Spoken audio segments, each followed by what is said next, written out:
Good morning guys, कसे आहात तुम्ही? आय होप तुम्ही खूप मस्त असाल, छान असाल, सुंदर असाल, सुरक्षित असाल आणि माझ्या एका नवीन व्हिडिओमध्ये तुमचं खूप खूप स्वागत आहे. तर आज आहे रविवार आणि आज आहे दीपपूजा, दीप अमावस्या. तर आजचा दिवस आहे खास दिव्यांसाठी असतो. तर आपल्या घरामध्ये जेवढेही काही सगळे दिवे असतात ते सगळे काढायचे, घासायचे, स्वच्छ क्लीन करायचे आणि त्या दिव्यांची पूजा करायची आणि त्या दिव्यांना गूळ आणि खोबऱ्याचं नैवेद्य दाखवायचं. हे सगळं असतं. तर पूर्वीच्या काळामध्ये लाईटी नव्हत्या, तेव्हा संध्याकाळच्या वेळेला दिवे पेटवले जायचे आणि जेव्हा दिवे पेटवले जायचे तेव्हा घरामध्ये सगळीकडे उजेड यायचा. आणि पावसाळ्यामध्ये काय व्हायचं, तुम्ही आताही नॉर्मल असा विचार करा. समजा बाहेर दिवसभरामध्ये समजा बाहेर पाऊस पडत असेल तर घरामध्ये पूर्ण असा अंधार होतो, म्हणजे साधारणपणे तरी अंधार होतोच. आणि रात्री तर तुम्ही बघितलंच असेल, रात्री बाहेर पाऊस पडत असेल तर खूपच अंधार होतो. तर पूर्वीच्या काळी जेव्हा रात्री पाऊस पडायचा तर खूप अंधार व्हायचा. आणि तुम्हालाही माहिती आहे पावसाळ्यामध्ये थंडी खूप वाजते. बरे तुम्ही घरामध्ये जरी असाल तरी पूर्ण थंडीचं वातावरण असतं आणि असं वाटतं की पावसाळ्यामध्ये चादर घ्यावी आणि झोपून जावं, ह्या सगळ्या गोष्टी असतात. तर पूर्वीच्या काळी संध्याकाळी हे घरामध्ये दिवे पेटवले जायचे आणि एकदा दिवे पेटवले ना की घरामध्ये एक प्रकारचं ना असं गरमीचं वातावरण तयार व्हायचं. म्हणजे घरामध्ये जे सदस्य आहेत त्यांना थंडी वाजत नसायची. तर हा पूर्वीचा भाग होता आणि म्हणून ह्यासाठी खास दीपपूजा म्हणून आजच्या दिवशी दिव्यांची पूजा केली जाते. आणि ज्याही कोणी गृहिणी असतील तर त्यांनी आवर्जून ह्या दिव्यांची पूजा करायची असते. म्हणजे तुम्हाला जसं टाईम भेटेल तसं, म्हणजे सकाळी किंवा संध्याकाळी. आणि त्यांना गोड खोबऱ्याचं नैवेद्य दाखवा, हे खूप चांगलं आहे. जेव्हाही आपण घरामध्ये ह्या दीपपूजे म्हणजे या सगळ्या दिव्यांची पूजा करतो तेव्हा आपल्या घरामध्ये धन धान्य आणि आपल्या घरामध्ये अखंड लक्ष्मी नांदते, हे महत्त्वाचं आहे. तर त्यासाठी ना पूर्वीची माणसं बघा, पूर्वीच्या काळी दीपपूजा आवर्जून केली जायची. का तर घरामध्ये सुख शांती समाधान नांदावं यासाठी आणि घर धनधान्याने पूर्णपणे भरभरून राहावं यासाठी असायचं. ह्या सगळ्या गोष्टी आहेत. आणि तुम्हाला दीपपूजेच्या खूप खूप शुभेच्छा. कोणी दीपपूजा बोलतं, कोणी दीप अमावस्या बोलतं. बोल, तुम्हाला दीपपूजेच्या खूप खूप शुभेच्छा.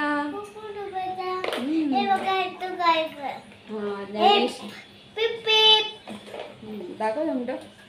इथे ज्ञानेशची ही गाडी आहे, हातात गाडी आहे आणि इथे आम्ही काय खातोय, वेपर्स खातोय ना, टोमॅटो वेपर्स खातोय. तो टोमॅटो फ्लेवरमध्ये वेपर्स खातोय.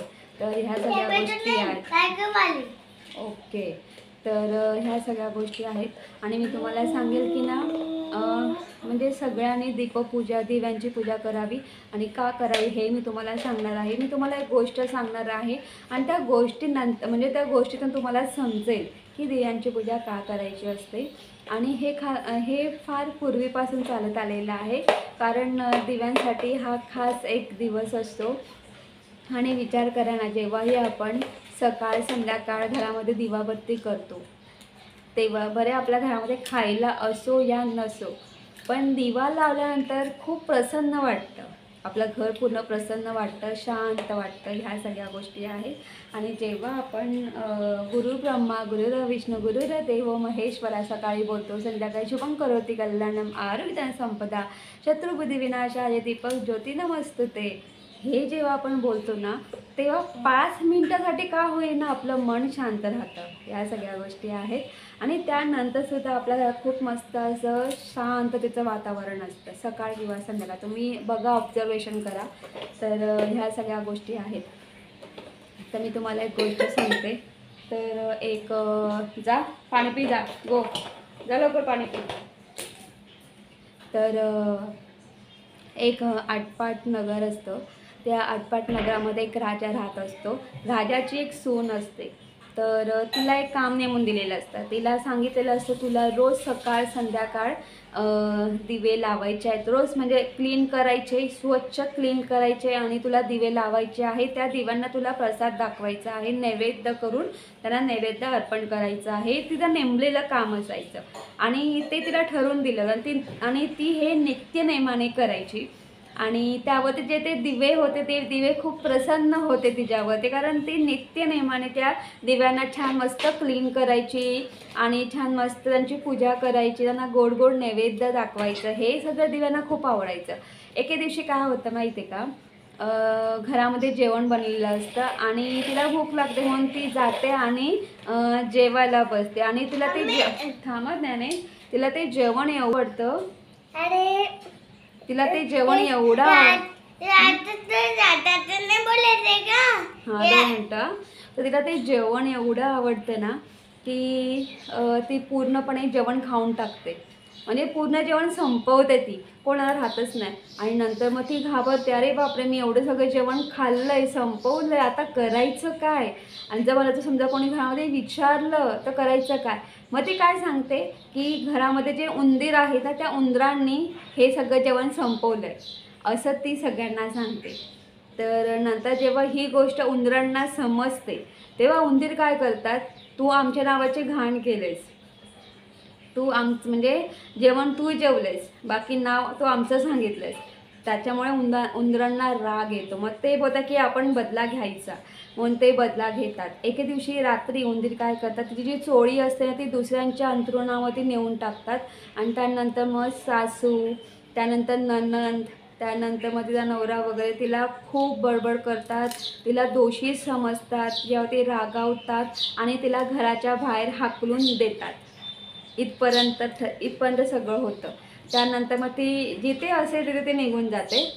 त्यानंतर ज्या दिवशी दीपपूजा असते त्या दिवशी एका झाडावरती, आणि हे जे दिवे आहेत ना मी तुम्हाला सांगते की आजच्या दिवशी आपण सकाळ किंवा संध्याकाळ पूजा करतो, रात्री 12 नंतर हे दिवे एका झाडावरती बसतात, एका झाडावरती बसतात. आणि ना जसा तुम्हाला माहिती आहे आपण समजा तिघी चौघीजणी समजा जमलेलं असो आणि तेव्हा आपण कसं गॉसिप करतो की अरे हां आज हे केलं आज ते केलं, तसे दिवेसुद्धा सांगतात की अरे आज माझी खूप छान मस्त पूजा केली, आज मला हे नैवेद्य होतं.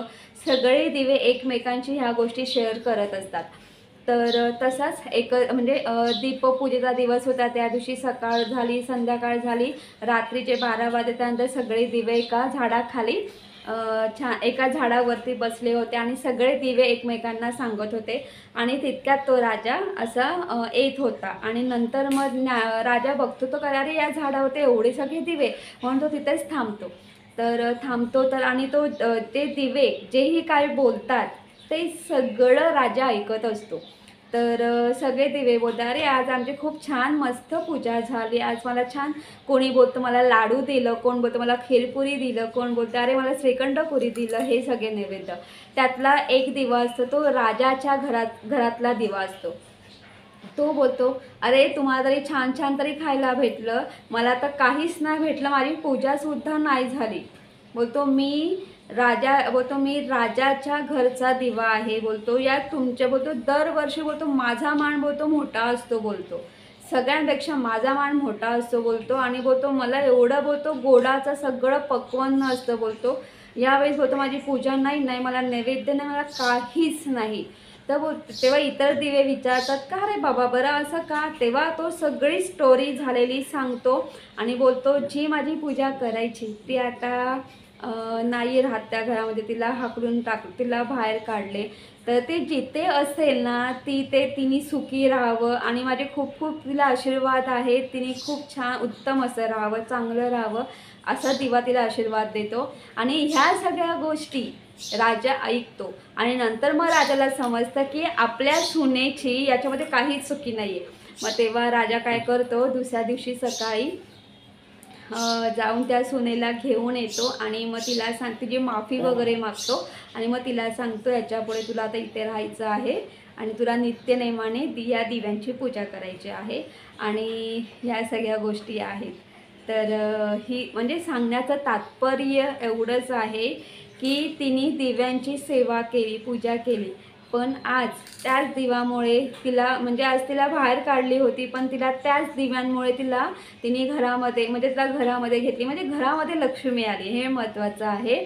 आणि घरामध्ये लक्ष्मी आहे म्हणून सकाळ संध्याकाळ दिव्यांची पूजा होते, दीपपूजा होते, या सगळ्या गोष्टी आहेत. तर ते आता मी पटापट पूजा करून घेते. तर त्याआधी मी नैवेद्य दाखवणार आहे. तर मी आज बुंदीचे लाडू करणार आहेत. मी फर्स्ट टाईम बुंदीचे लाडू करणार आहे, मी कधीच केले नव्हते. अगदी झटपट अशा पद्धतीने मी बुंदीचे लाडू करणार आहे. आणि मग मी आज बुंदीचा म्हणजे बुंदीचे लाडू त्याचा नैवेद्य दाखवणार आहे आज. तर चला, तर आधी त्यासाठी मी आधी प्रसाद म्हणजे नैवेद्य करेन आणि मग मी पूजेला सुरुवात करेन. चला तर सुरुवात करूया.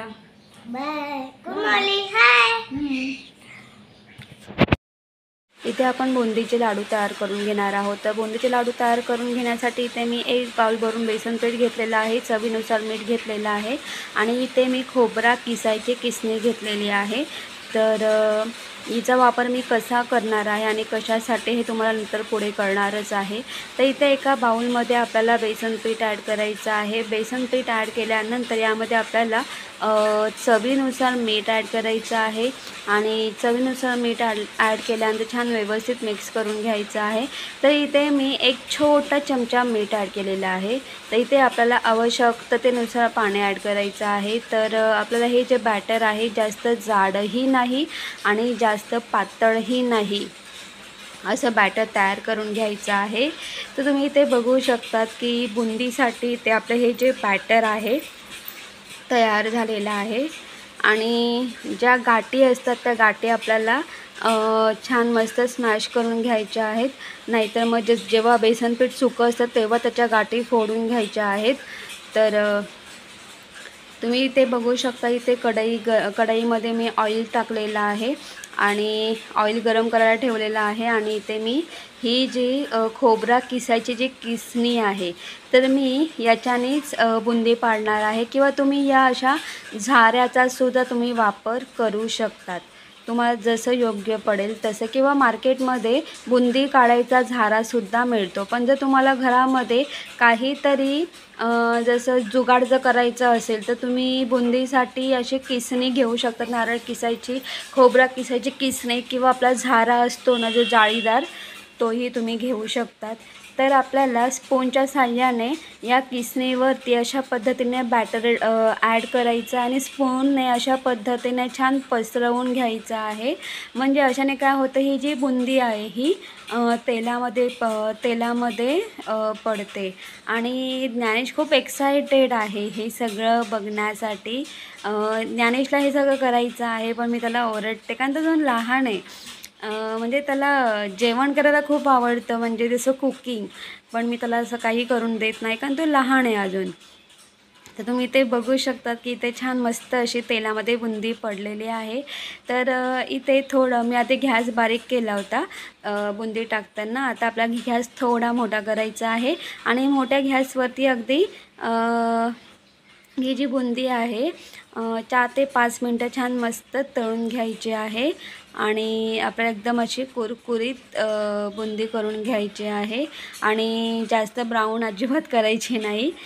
तर आता मी ही बुंदी काढून घेते कारण ही जाताना हळूहळू कलर ब्राऊन होत चाललेला आहे. तर मी इथे आपली ही बुंदी तळून तयार झालेली आहे. तर ही सगळी बुंदी मी काढून घेणार आहे. तर मी तुम्हाला सांगेल की ज्ञानेशला ही बुंदी खूप आवडली, कारण मी जेव्हा तळत होती ना, तळता ज्ञानेश येऊन जाऊन खात होता आणि मला बोलत होता, मम्मी मी खाऊ का? तर मी हो बाळा खा. तर मी तुम्हाला एकच सांगेल की इथे आपली बुंदी तयार झालेली आहे. एकच सांगेल की जेव्हाही आपण गणपती बाप्पांसाठी मोदक करू किंवा नैवेद्यासाठी आपण कुठलंही म्हणजे गोड पदार्थ करत असू आणि तेव्हा जर लहान मुलं बोलत असतील ना की आम्हाला दे, आम्हाला खायचं आहे, तर त्यांना द्या. कारण कसं माहिती आहे का, मुलं ही देवाघरची फुलं असतात आणि मुळात ते देवाचंच रूप आहे. तर तुम्ही नक्की त्यांना द्या, त्यांना असं नाही नका बोलू. तर ज्ञानेश येता जाता बुंदी खात होता. तर मी पुन्हा एकदा या किसणीमध्ये एक स्पून असं बॅटर ॲड करून छान मस्त पसरवून पुन्हा तेलामध्ये मी बुंदी काढून घेतलेली आहे. अशा पद्धतीने. आणि मी तुम्हाला सांगेल की मी बुंदीचे लाडू फर्स्ट टाईम करते. मी अशी बुंदी दिवाळीला मी खारी बुंदी केली होती मी, त्यामुळे बुंदी मला काढता येते, जमते मला. पण बुंदीचे लाडू जमतील की नाही हे मला माहिती नाही, पण माझा हा एक छोटासा प्रयत्न आहे. आणि मी ही बुंदी मोठ्या गॅसवरती मी तळून घेणार आहे आणि तळून घेते. तुम्ही इथे बघू शकता की आता थोडा कलर चेंज झालेला आहे. आता आपल्याला ही बुंदी काढून घ्यायची आहे. आपलं ही जी बुंदी आहे ना, एकदम अशी कुरकुरीत हवी आहे. कुरकुरीतच छान लागतं, म्हणजे आपले जे लाडू आहेत ना ते दीर्घकाळ टिकतात असं आहे. तर तुम्ही इथे बघू शकता, इथे आपली छान मस्त अशी बुंदी तयार झालेली आहे. आणि मी तुम्हाला एक एक शॉर्टकट रस्ता पण सांगेल मी तुम्हाला, की जर तुम्हाला ना लाडू नसतील करायचे तर जे पिठी साखर असते ते पिठी साखर तुम्ही या बुंदीमध्ये ॲड करून तुम्ही तसंही म्हणजे पिठी साखर ॲड करून थोडे ड्रायफ्रूट ॲड करून तुम्ही तसंही नैवेद्य दाखवू शकतात. तर इथे मी अर्धी वाटी साखर घेतलेला आहे आणि त्यानुसार अर्धी वाटी साखर, तर मी यामध्ये अर्धी वाटी पाणी ॲड करणार आहे. समप्रमाणात आपल्याला ॲड करायचं आहे आणि ही साखर पूर्णपणे आपल्याला मेल्ट करून घ्यायची आहे. तर इथे मी गॅस ऑन केलेला आहे आणि मंद गॅसवरती, म्हणजे थोडा मोठ्या गॅसवरती छान मस्त ही जी साखर आहे मेल्ट करून घ्यायची आहे. इथे साखर पूर्णपणे मेल्ट झालेली आहे. तर इथे मी food colour orange red colour मी वापरणार आहे. तो ऑरेंज रेड कलर आपण यामध्ये वापरूया. किंवा तुम्ही आपण जे बॅटर तयार करतो तुम्ही त्यामध्ये सुद्धा म्हणजे बॅटर वेगवेगळ्या बाउलमध्ये ट्रान्सफर करून तुम्ही त्यामध्ये सुद्धा कलर ॲड करू शकता. तर मी पाकातच कलर ॲड केलेला आहे. छान व्यवस्थित मिक्स करून घ्यायचं आहे आणि मिक्स करून झाल्यानंतर यामध्ये ही मी जायफळ आणि वेलची पूड केलेली आहे ते ॲड करायचे आहे. छान व्यवस्थित मिक्स करून घ्यायचे आहे आणि व्यवस्थित मिक्स करून झाल्यानंतर हा जो पाक आहे तर आपला हा पाक एकतारी करून घ्यायचा आहे. जर तुम्ही एकतारी पाक कराल तर आपल्याला हे जे बुंदीचे लाडू आहेत तर ते आपल्याला छान व्यवस्थित वळवता येईल. माझ्याकडून एक चुकी झालेली आहे. मी फक्त हे जे सिरप आहे मी फक्त गोड साखरेचं सिरप केलं, एकतारी केलं नव्हतं, त्यामुळे मला लाडू वळवताना खूप म्हणजे थोडा मुश्किल, म्हणजे खूपच थोडा त्रास झालेला आहे. तुम्ही हे जे हे जी साखरेचा पाक आहे हा एकतारी करून घ्या आणि मग त्यामध्ये तुम्ही गॅस बारीक ठेवा किंवा बंद करा आणि या अशा गरम गरम पाकामध्येच आपल्याला ही बुंदी ॲड करायची आहे. आता ही बुंदी आपण व्यवस्थित मिक्स करून घेतलेली आहे. ही एका बाउलमध्ये मी ट्रान्सफर करून घेतलेली आहे. आता यामध्ये आपण ड्रायफ्रूट ॲड करूया. त्याचबरोबर इथे मी किसमिस ॲड केलेले आहेत. छान व्यवस्थित मिक्स करून घ्यायचं आहे आणि व्यवस्थित मिक्स करून झाल्यानंतर आपल्याला छान मस्त याचे लाडू वळवून घ्यायचे आहेत. आणि लाडू वळण्यापूर्वी आपल्याला हे जे आहे तर अगदी 5 ते 7 मिनटं झाकण ठेवून हे जे म्हणजे जी गोड बुंदी आहे ती थोडी आपल्याला साईडला ठेवायची आहे, म्हणजे जो पाक आहे तो बुंदीमध्ये पूर्णपणे मुरला पाहिजे.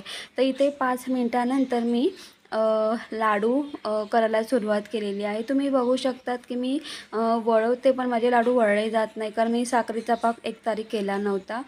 कारण मला ॲक्च्युली प्रसाद दाखवायचा होता आणि खूपच उशीर झाला होता, त्यानुसार मी पटापट घाई केली होती. तर ठीक आहे, तरी पण सुद्धा मी हे लाडू असं घट्ट बांधून घेतलेले आहेत आणि तेव्हा जाऊन माझे हे लाडू झालेले आहेत.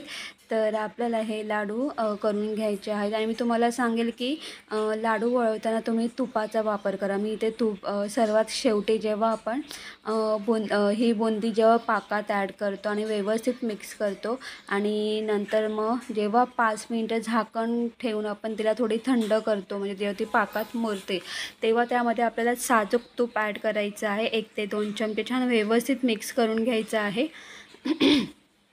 आणि तेव्हा तुम्ही हे जे लाडू आहेत लाडू तुम्ही बांधायला सुरुवात करा. पटापट लाडू वळतात. आता मी इथे एक चुकी केलेली आहे ती म्हणजे मी एकतारी पाक केला नाही आणि दुसरी गोष्ट खरं म्हणजे त्यामध्ये मी तूप ॲड केला नाही, ही माझी दुसरी चूक आहे. तर तुम्ही या चुका नका करू. तर ह्या सगळ्या गोष्टी आहेत. तुम्ही बघितलं जसं मी लाडू कसा केलेला आहे. मी हे लाडू पूर्णपणे अशा पद्धतीने बांधून एकदम असं घट्ट बांधून घेतले, तेव्हा जाऊन माझे हे लाडू तयार झालेले आहेत. तर इथे एक लाडू तर तयार झालेला आहे, दुसरा माझ्या हातातच आहे आणि तो एक माझा एक प्रयत्न चालू आहे. आणि मला थोडा टेन्शन आलं होतं, की आता एवढी तर मेहनत केली, पण एवढी ही मेहनत करून समजा आपले लाडू नाही बनले तर. पण मनात एकच ठरवलं, काही का होईना आपल्याला लाडू तयार करायचेच आहेत आणि फायनली लाडू तयार झालेले आहेत. तर आता मी पटापट प्रसाद दाखवायला सुरुवात करते, पूजा करते आता.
तुम्ही बघितलंच असेल आपली दीपपूजा झालेली आहे.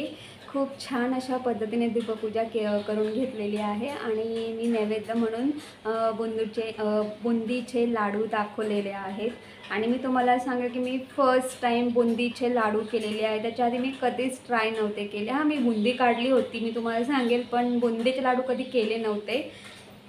तर या सगळ्या गोष्टी आहेत आणि मी तुम्हाला सांगेल की बुंदीचे लाडू करण्यासाठी मी यूट्यूबमध्ये फक्त एक शॉर्ट व्हिडिओ बघितला होता. तो आता बुंदीचे लाडू करण्याच्या अगदी 5 मिनटं अगोदर शॉर्ट व्हिडिओ बघितला होता आणि त्याच शॉर्ट व्हिडिओच्या बेसिसवरती मी बुंदीचे लाडू केलेले आहेत. तर मी तुम्हाला सांगेल की बुंदीचे लाडू जेव्हा आपण पाकामध्ये टाकतो तेव्हा 1 तारी पाक करायचा आहे. तो पाक खूप चिकट झाला पाहिजे.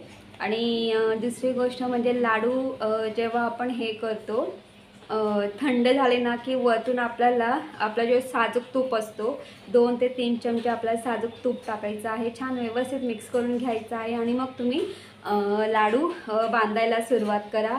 ॲक्च्युली मी ना तूप म्हणजे वरतून तूप नव्हता टाकला असं आणि माझा जो पाक आहे तो थोडा 1 तारी नव्हता झाला.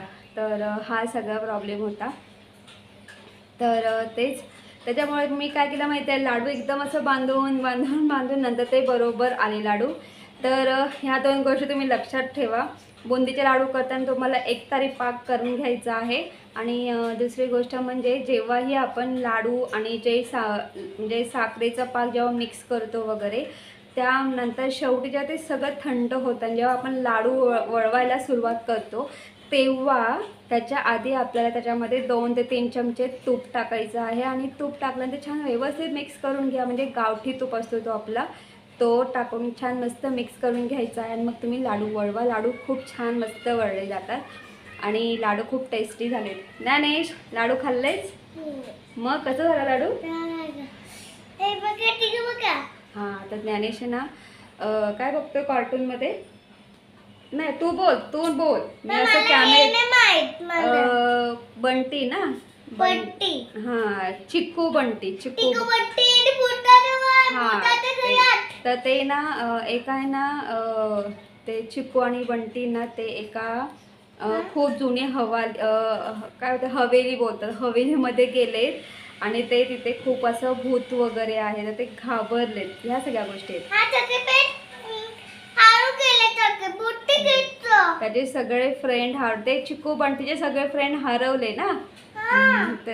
तर ह्या सगळ्या गोष्टी आहेत आणि मी तुम्हाला एक गोष्ट सांगेन की आहे ना बघा ना, म्हणजे आपण सकाळी उठतो, आज दीपपूजा आहे म्हणून आपण सगळे दिवस छान मस्त क्लीन करतो, त्याची पूजा करतो आणि पूजेसाठी आपण आधी नैवेद्य बनवतो. तर हे जे सगळं करतो ना तर हे करण्यामध्ये खूप छान मस्त असं समाधान आहे. आणि अजून एक गोष्ट म्हणजे अशी की जेव्हा आपण जो प्रसाद करतो आणि जेव्हा आपण प्रसाद नैवेद्य दाखवतो आणि नैवेद्य दाखवल्यानंतर जेव्हा आपण तोच प्रसाद घरामध्ये सगळ्यांना वाटतो, यामध्ये खूप मोठं समाधान आहे. आणि आपण स्वतःला कशात तरी गुंतवून ठेवलं पाहिजे, कशात तरी अडकवलं पाहिजे. असे जेव्हा आपण स्वतःला कशात तरी अडकवू, काहीतरी आपण सतत करत राहू, तेव्हा जाऊन म्हणजे आपल्या मनाचे वाईट साईड विचार असतात ते येत नाही. ते बोलतात ना हे आपलं खाली असलं नाही काही ते खूप वाईट विचार येतात आणि मग कधी कधी खूप टेन्शन येतं वगैरे. तर स्वतःला कशात तरी असं म्हणजे अडकवा जेणेकरून हे सगळे वाईट साईड विचार येणार नाही किंवा कसलं टेन्शन येणार नाही. या सगळ्या गोष्टी आहेत. आणि जेव्हाही आणि खूप चांगल्या गोष्टी करा आणि अशा गोष्टी करा की ज्याच्यामुळे समोरच्या व्यक्तीला समाधान मिळेल, आनंद मिळेल आणि ह्या सगळ्या गोष्टी आहेत. तर तेच मी तुम्हाला सांगितलं की जसं आपण घरामध्ये नैवेद्य बनवलं आहे, पूजा केले आणि ते नैवेद्य आपण घरामध्ये सगळ्यांना वाटतो, त्यामध्ये मोठं समाधान आहे. ते प्रसाद खाऊन घाते सगळेजण तृप्त होतात. यामध्ये यामध्ये मोठा आनंद आहे, यामध्ये मोठं समाधान आहे. ज्ञानेशला बुंदीचे लाडू खूप आवडले, हो ना? तेच तर काहीच तुम्हाला माझा व्हिडिओ कसा वाटला ते कमेंट्स करून सांगा. जर तुम्हाला माझा व्हिडिओ आवडला असेल तर माझ्या व्हिडिओ लाईक शेअर करा आणि माझ्या चॅनलवरती नवीन असाल तर माझं चॅनल सबस्क्राईब करायला अजिबात विसरू नका. तोपर्यंत बाय बाय, टेक केअर. तुम्ही तुमची काळजी घ्या आणि ज्ञानेशला सुद्धा हेच बोलायचं आहे, लाईक करा, शेअर करा, सबस्क्राईब करा. हो ना, पण तो पाहिजे तर स्पष्ट बोलत नाही. हो ना.